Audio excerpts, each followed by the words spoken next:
Hello and welcome to our weekly share on the Parsha. This is Parsha of Chukas.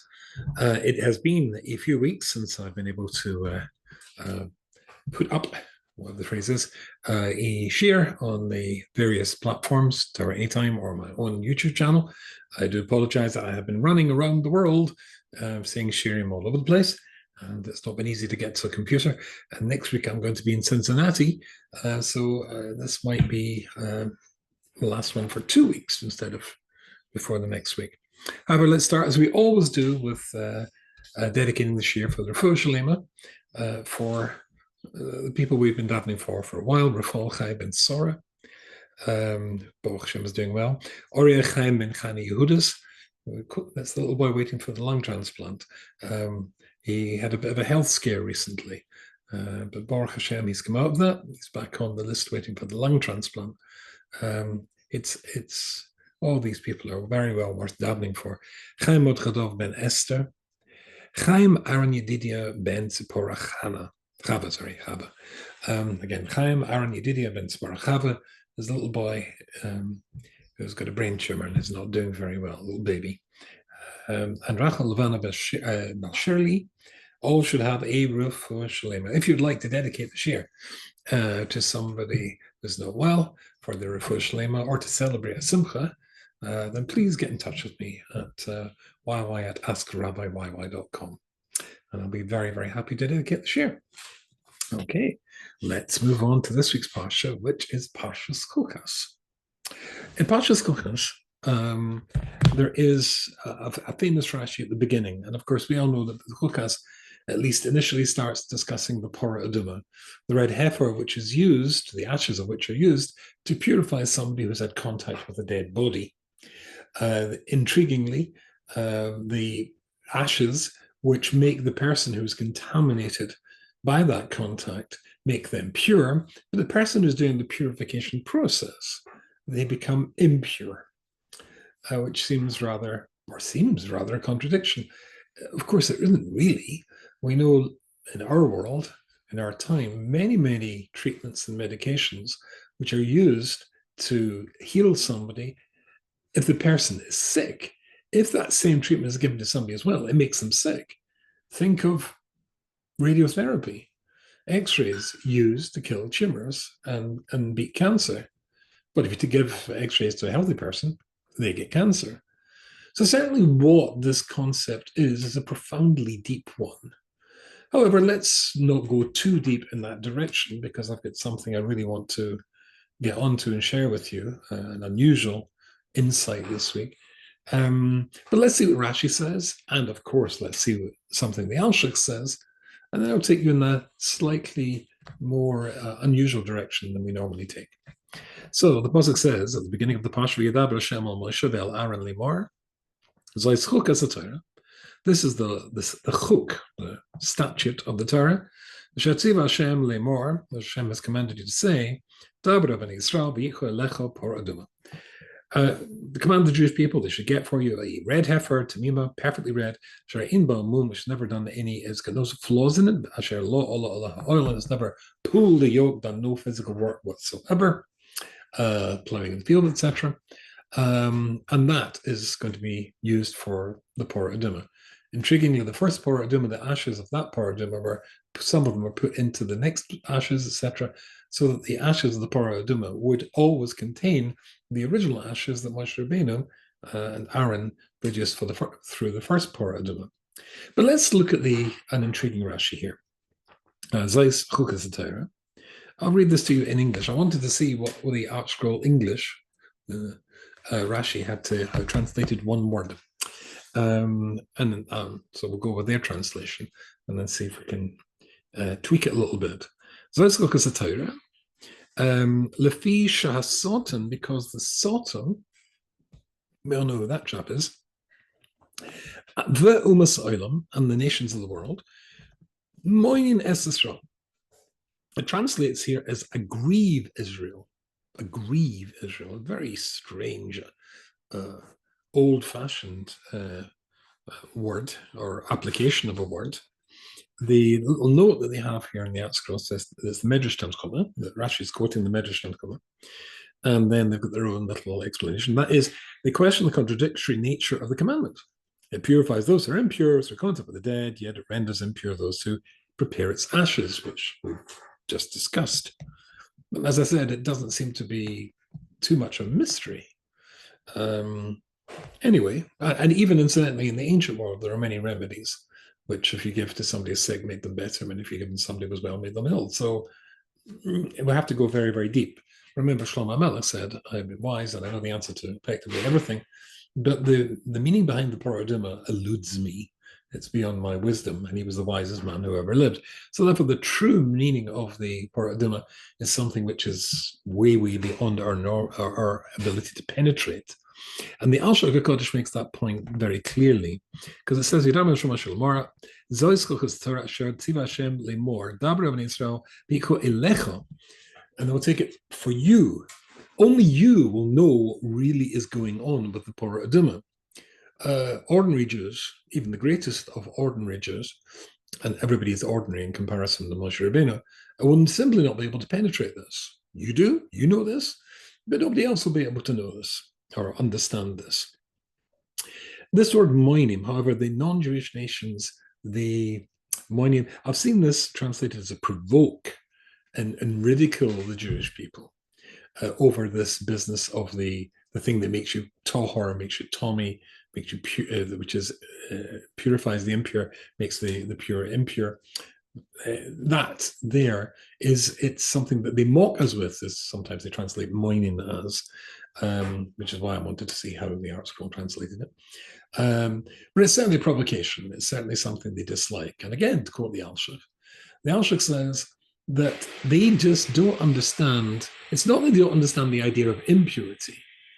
They don't understand and conceive the concept of purity, which is a very, very radical thing to say. But it echoes back, if you remember, those who normally follow my share, well, this is something, if you remember, we said not too long ago when Reb Simcha Zissel, whom we'll be meeting again shortly, Reb Simcha Zissel was once asked what he thought of the works of Charles Darwin, 19th century, of course, when he started to promulgate his theory of evolution. And if you recall, he said, it's a perfectly reasonable conclusion for Darwin to admit that men are descended from animals and apes. And the reason is because he's never met a real human being. I, on the other hand, met Rabbi Yisrael Salanter, and I know that a human being is not descended from an animal. That's a very, very profound idea. But it certainly speaks, or bespeaks, the enormous difference and distance between the world out there and the world, as it were, in here. Here you perceive things that you just don't perceive out there. Or to reverse that, they just don't get us. The world just doesn't get Jews, or doesn't get religious Jews. I suppose Jews are busy trying to be just like everybody else. They can get them easily enough. But Jews who are Jewish, who are like the books behind us, they find us extraordinarily difficult. Of course, that difficulty is both conscious, subconscious, is both intentional and unintentional. And that is to say that they just don't understand us, and they don't like us very much. And generally that dislike is under control, but then sometimes not being able to understand there's people who are different, a nation was set apart, as the Torah says. Being different to everybody is a very, very dangerous place to be. There's nothing that people dislike more than people who stand out, who are not and do not have a sheep-like mentality. Will not go with the herd, will not go with everybody else thinks. And Jews are just, that's us. Of course, the first Jew was Avram Avinu, and the word Avraham Ivri, or the phrase Avram Ivri, Avram the Hebrew, Ivri, means one side of humanity was on one side of the river, as it were, and Avram was on the other side. The very first Jew, the very first Jewishness, is a demonstration or a statement of, we're different. And actually, and here's the big thread, and you could be different too. That's when it becomes the conscious level of rejection of Jews. People don't want what Judaism has to sell, because it's not easy. It's a challenge. That's the Rashi. Let's keep those ideas in our mind. Let me read to you a letter from a rabbi I know very well. And it was a letter he wrote to his son. I'm sure this will need no introduction as we move on, particularly in our world. I'm giving a shiur in Queens on Sunday night, and one of my Talmidot told me that 3 blocks away from where I'll be giving the shiur, there is a Palestinian demonstration. And did I want to cancel the shiur? We are living in unusual times, or maybe usual times. Let's see. So this is a letter from a rabbi, which I managed to get hold of. I recall when I was a young boy, hearing my father once saying that if you want to know what the new year, Rosh Hashanah, is likely to bring, you should look back and consider what has happened during the past year and what did it bring. Think about how many catastrophes and how much pain came to the world. That would make you realize what was being planned for us on the previous Rosh Hashanah. In turn, that thought will force you to contemplate how much we have to worry about the next time, which is, after all, just around the corner, when those calculations are being made and what might be in store for us next. So the rabbi writes, in this past year, my father's words have haunted me and echoed around my brain every single day, especially as he drove home his message by saying, son, even though you're very young, try and fix this in your memory. Later in your life, you'll probably need to draw on this idea. In this past year, my father's advice was my constant companion, the rabbi writes. What has happened to us over these last months, and what will happen to Klal Yisrael in the months and year to come? Before last year, only one country loudly and proudly declared their utter hatred of Jews and their determination to wipe us off the face of the earth: Iran. Today, that declaration can be heard loudly in every country and major city in the world: New York, Los Angeles, London, and every European capital. The voices speaking up to support us are very few and fading fast. There have been physical attacks on Jews across the globe, and several murders too. News of such attacks has almost become a daily occurrence. Then there are the low-level assaults on Jewish communities and their religion are up to now elsewhere. Several countries have banned Shkita, and others are planning to join them.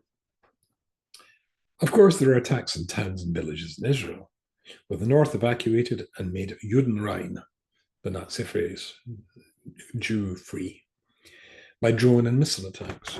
Tens of thousands of Jewish refugees have taken to having to flee Eretz Yisrael, in Eretz Yisrael. Before this last year, Israel was seen as a sanctuary and refuge for Jews hoping to enjoy a relative degree of protection and security. Suddenly, that perception and reality has vanished, as Israel, and over half the Jewish people, face an existential threat. So I think there's nothing here that anybody would not recognize and be familiar with and undoubtedly be worrying about in our own lives and our own time, our own experience. It's just that I've been a bit naughty because really this letter was written with a couple of tweaks and changes in 1936 by Rabbi Dessler to his son.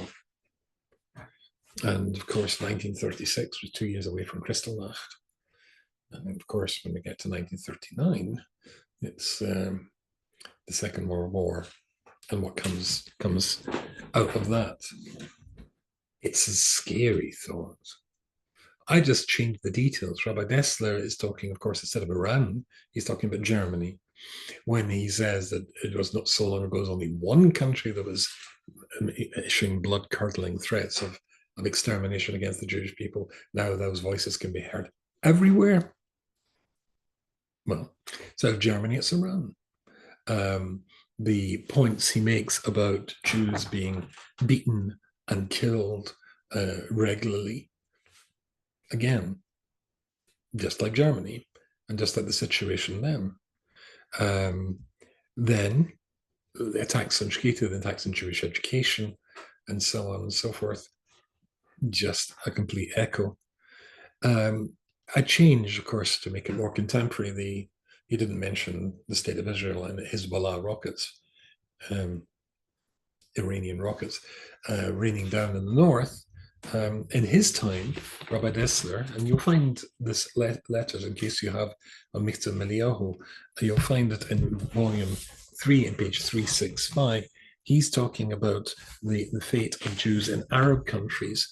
The Arab countries are members of the French Empire. Remember, the French had an empire almost as big as the British, North Africa, Morocco, Algeria, etc. These were all French territories.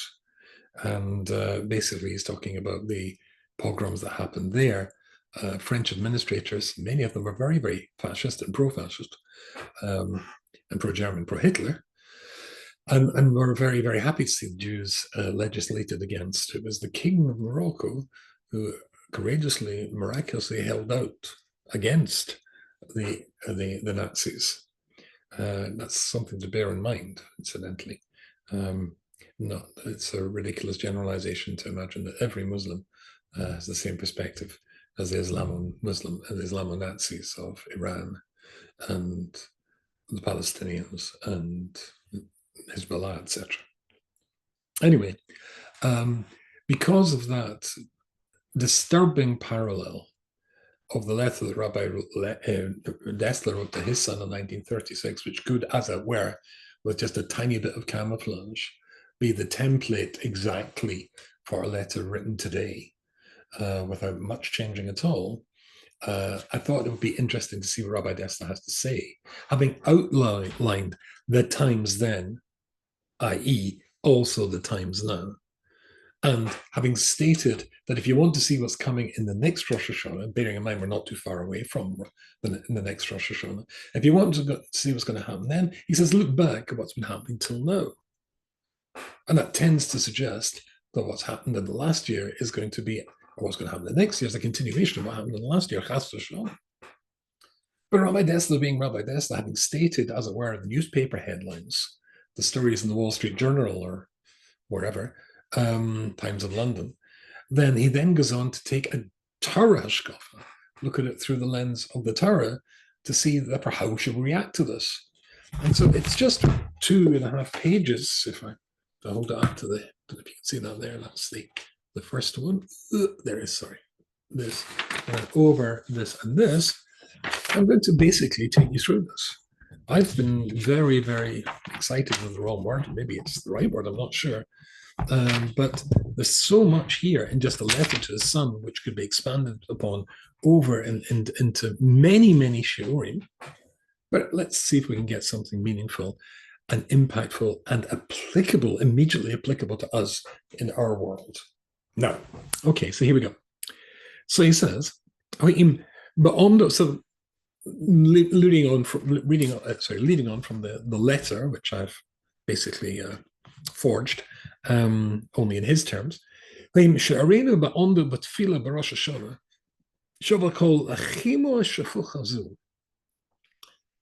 we estimate what has happened, apply that to the idea of want to see in the next what's going to happen next year, look at the last year. If we apply that now, to the terrible suffering that we have been going through in 1935 to 1936. Of course, let me just interject. Rabbi Dessler, in his famous letter about what happened to the inhabitants of Kelm, the little town of Kelm and the yeshiva of Kelm, which was his alma mater, there's no doubt that Rabbi Dessler could not, and well, of course, surprise, surprise, who could not have anticipated the degree to which the Nazis would plan the complete eradication of the Jews. This is beyond him. So therefore, when he's writing this, he's talking about, wow, it's so bad. No concept of how bad, 6 million times badder it could be. The Schai Bedin Hahu, we are obligated.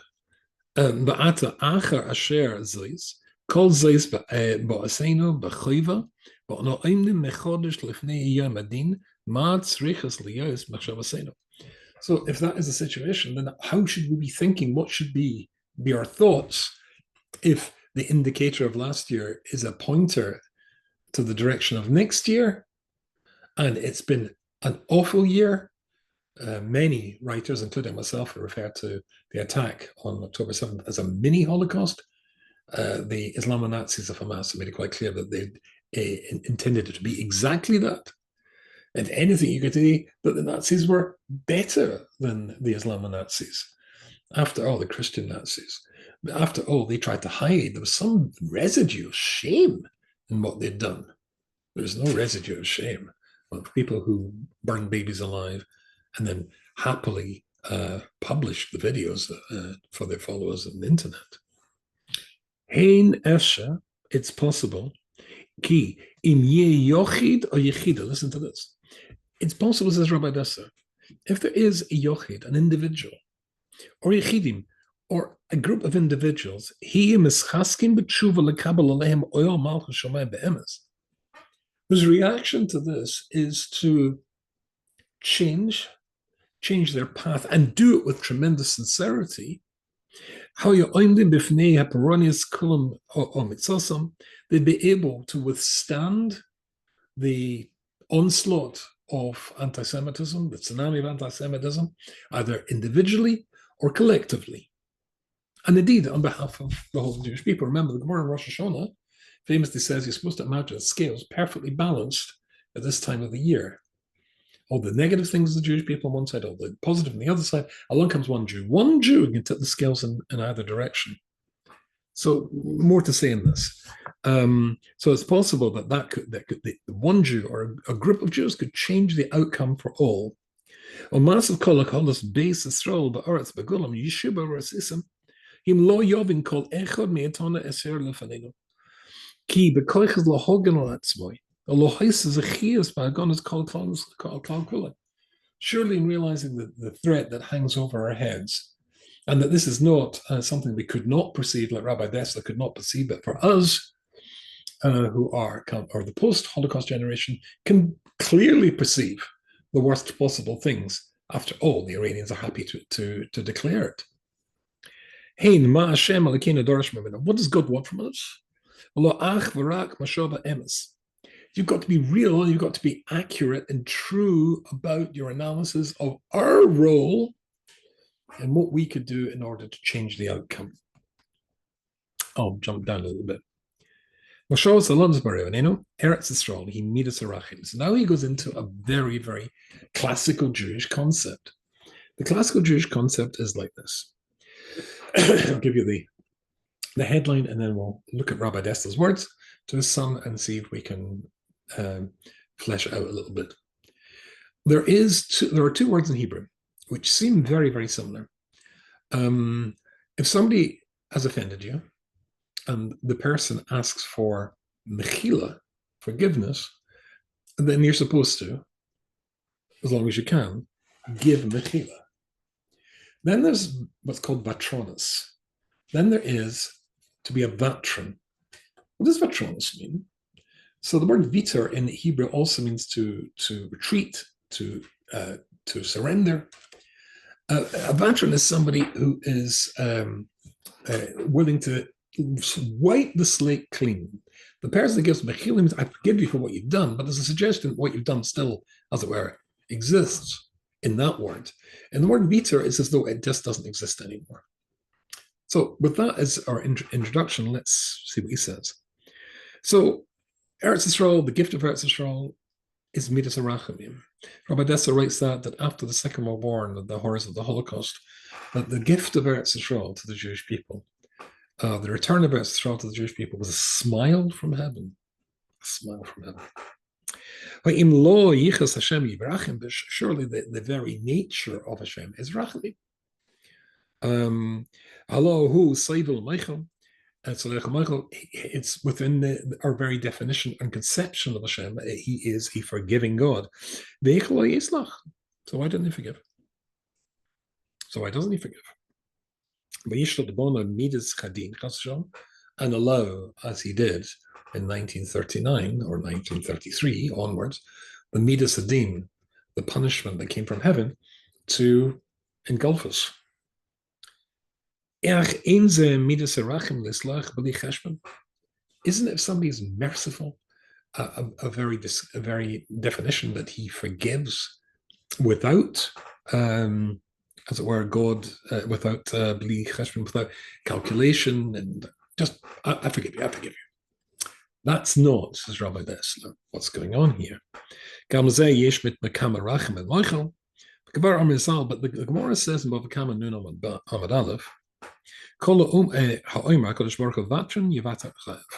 anybody who says that Hashem will be Mavatar, will wipe the slate clean, just pretend it never happened, will have his existence wiped clean as though it never happened. What does that mean? Imagine somebody who has got a tumor, a cancerous tumor, and a surgeon is operating on the person, and when he wakes up to remove the tumor, and when he wakes up from the anesthetic, there are 4 words that he wants to hear coming out of the surgeon's mouth. I got it all. I got it all. Because, of course, in regards to cancer, if you didn't get it all, it's simply going to grow again and start all over again. So you want to have got it all.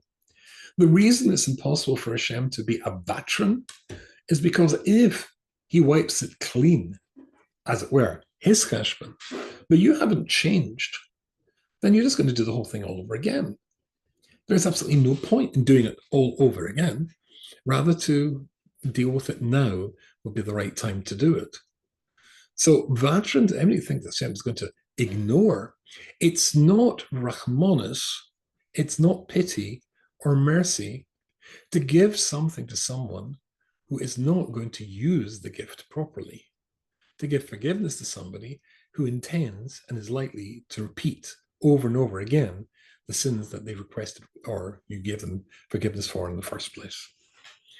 So, with that in mind, he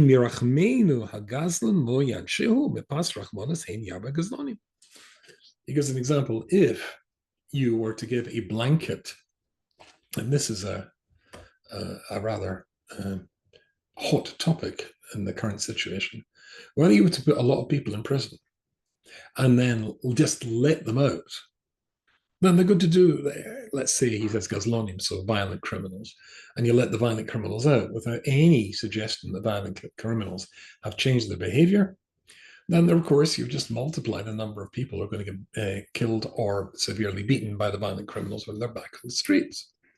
Letting them out when they have changed, that's a different question. So therefore, let me read this to you. If you let the person, the violent criminal, out, you don't punish him, then your rachmanis, your pity, is going to be creating more violence, more suffering and death. So you have pity on them, but you've not had pity on the vast majority of people who are going to be the victims. This is very clear. So it says Rabbi Dessler a very interesting thing.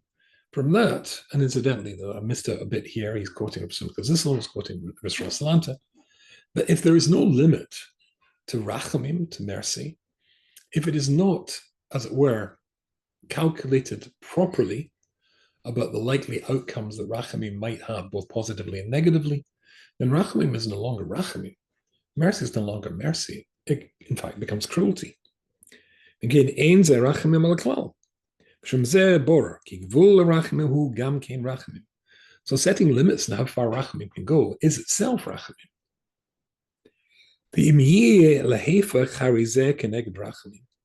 And if there isn't, then what seems to be rachamim is not rachamim. And of course, that's a horrible situation now. If it's my child who was a hostage, held hostage, either now or in the previous times, the hostages have been taken, I would be doing exactly what these parents are doing, pleading, begging, demonstrating, etc., to have their children brought home. Who wouldn't? But Israel's history is whenever they let 100 terrorists out for the release of one hostage, or 1,000, then all they're doing is multiplying the problem and just pushing off and multiplying again. This is not an easy question. Rachamim has to have a limit, has to have limits. So our question is, why doesn't God just wipe the slate clean? Well, if wiping the slate clean is going to make matters worse and multiply the amount of damage that's been done, and from being one tumor to being tumors everywhere, which inevitably will kill the body, then obviously you can't do that. Ki gvul rachmim hu gam rachmim. To have a limit on rachamim is rachamim. So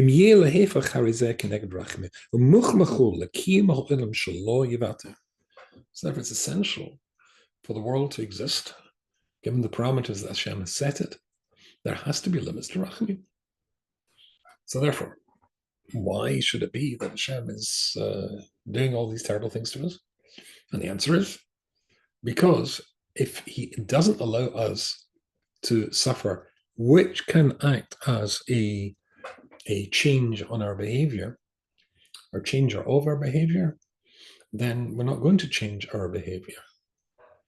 So I say this is a very horrible topic, really, but we're living in very horrible times, so I suppose it's inevitable.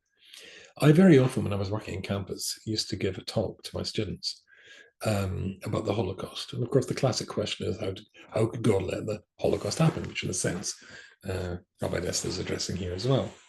And I would say the following thing, and please listen carefully, because that's what I have to say what I had to say to my students as well. I'm going to say something that's going to upset you and shock you, but please just let me develop my thought and see what you think. So basically, I said, the question is, how can you believe in God after Auschwitz? How could God let the Holocaust happen? I want you to imagine the following appalling statement. Suppose, really, for whatever reasons, and we're talking historical reasons, we're talking across decades and centuries, perhaps, of the Jewish people. Suppose in heaven they decided that really 8 million people should have been killed in the Holocaust. But God had Rachmanos and made it 6. Suppose it should really have been 8. 6 was not enough. Would you find that an upsetting concept? Of course you would. And so would I. But after the Second World War, when 6 million lives had been lost, there was a phrase which was used and became almost ubiquitous in Jewish circles, and that was never again. We had seen clearly that we could trust no one. That was the general idea.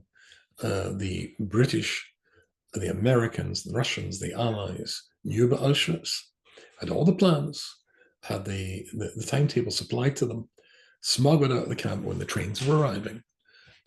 When this information was got by Jewish resistance organizations to the both American, British, and Russian embassies or consulates in Switzerland, and the Russians didn't bother replying. The Americans replied. The appeal was to bomb Auschwitz, bomb the gas chambers, bomb the crematorium, bomb the railway lines, bringing the Jews to their death. The Russians didn't reply. The Americans replied that that area of the conflict was under British control. And even though Winston Churchill gave an order to the RAF to bomb Auschwitz, they refused. They didn't. They just simply disobeyed. And the British reply said, "We're conducting the war on a strategic and not on a humanitarian basis." So after the Second World War, it was never again. We knew we could trust no one. And the general idea was, therefore, we will trust ourselves and rely on ourselves. State of Israel, the whole stuff like secular Zionist thing, Haganah, all this sort of stuff. Need I point out that from a Jewish point of view, that we should really have been saying is the only one we could really trust was Hashem. But leave that aside for a second. But as we came to this heady conclusion that we could only trust ourselves, just keep it at that level, how long did that conviction last? Well, very often Jewish social scientists point out that intermarriage and the disappearance of Jewish people from the scene through intermarriage is something which is, as it were, the phrase is a bit cliched, awarding Hitler a posthumous victory. So suppose I was to say to you, as the intermarriage rate in the mid-60s, remember the war ended in 1945, so 15 years later, in the 60s, the Beatles and the hippies are just around the corner, or maybe they're already there, I can't remember, when everything was love and peace. 15 years later, after the ashes of burned babies in the crematoria had stopped falling in Poland and across Europe, and just 15 years later, in America, the intermarriage rate was 50%. And today, I think it's 85%. What happened to never again? What happened to the Jewish people? We can trust nobody. We've got to protect ourselves. It's a message that didn't really seem to get through. Lasted for what, 10 years? 15 years? And every second Jew in America was marrying out and saying goodbye to this whole thing. Is that it's all in the past? Well, that's the idea. But basically, if the message of if the medicine is not going to cure the disease is going to come back. Why doesn't God have rachamim? Because the rachamim means that it's going to come back. And how identical is Rabbi Dessler's definition and description of the 1935 to 36? Now, it fits perfectly into our world as well. There's a rather message we should be doing something about this. Now, what Rabbi Dessler is going to tell us, obviously, didn't work the last time. And he was writing this in 1936. However, there is reason to re-examine Rabbi Dessler's suggestion that he's going to make to us in a second, and consider reapplying it now. Because it might not have worked then. Please remember, in today's world, the percentage of Jews who take their Jewish identity seriously and might be able to hear and be makabel and accept the ideas we've been discussing is now a vastly larger percentage of the Jewish people than it was in the 1920s and the 1930s, when the Orthodox world was statistically and percentage-wise a tiny fraction than it is today. And second of all, and importantly, they didn't know, as Rabbi Dessler didn't know, they could not know and could not conceive the scale of what was coming. But we have no difficulty with that because we saw what came, and the template from then, as I just illustrated at the beginning of this year, matches perfectly the template from now. So therefore, what Rabbi Dessler suggests is something to consider. Let's see, what does he suggest? Okay. Therefore, so I've quoted before from the Rich Simcha Al Maimar Akasa the Sefer Techachas. At the end of the Techacha, it says Eli Divrei Habris. After we've got the 98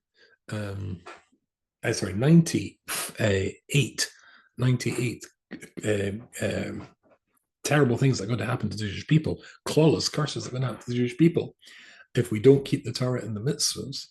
Instead of being called curses, they're called bris, covenant. Why not? Because they're not curses. They are reproofs. They are invitations to redirect and refocus, to change direction. The idea of God punishing? No. The idea of God, as it were, turning round and saying, I've got to let this happen because you've insisted that it should happen. After all, the vast majority of Jews during the 1920s and 1930s had long ago told God to, if he and you will forgive the phrase, get lost. We don't need you. We don't believe in you. We believe in socialism or communism, or we believe in nationalism.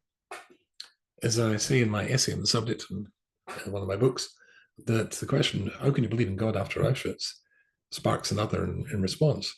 After Auschwitz, how can you believe in anything else?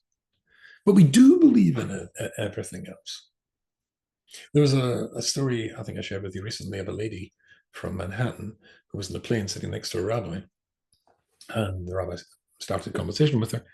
Where's she going? She was going to Israel. What are you going for? She's not sure, she said. Strange answer. I said, ultimately, she said, I suppose I'm going because I've got no friends. Sad life.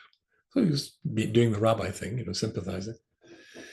And what she meant was she had friends, but she doesn't have them anymore. Or rather, she thought she had friends, she explained, but she doesn't have them anymore.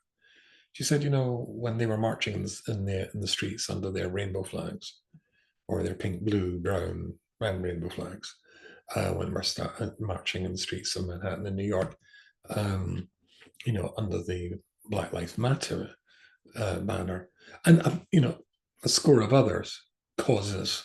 She was there marching with them.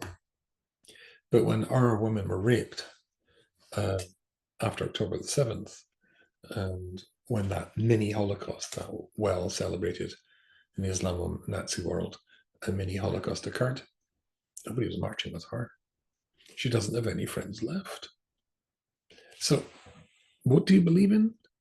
Which, you see, the deal is, as it says in the Chumash, God says, when you get into the land of Israel, you're going to forget about me and you're going to follow after all the other gods and all the belief systems around, in vogue at the time. And I'll say to you, that's how you repay me?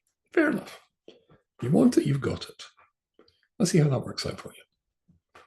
Well, all of those flags, some of which were at the anti-government demonstrations, so beloved and so essential to the Hamas attack, the same flags, they're just not there anymore.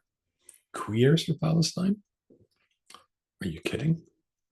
Yeah, they never were friends. What does it take us to wake up? As Rabbi Dessel said before, it has to be a cheshbon, which is emes, when you confront the truth. And we're talking historic proof. And it's got to be that we open our eyes. We don't need a next bad year. We've seen what happened in 1926.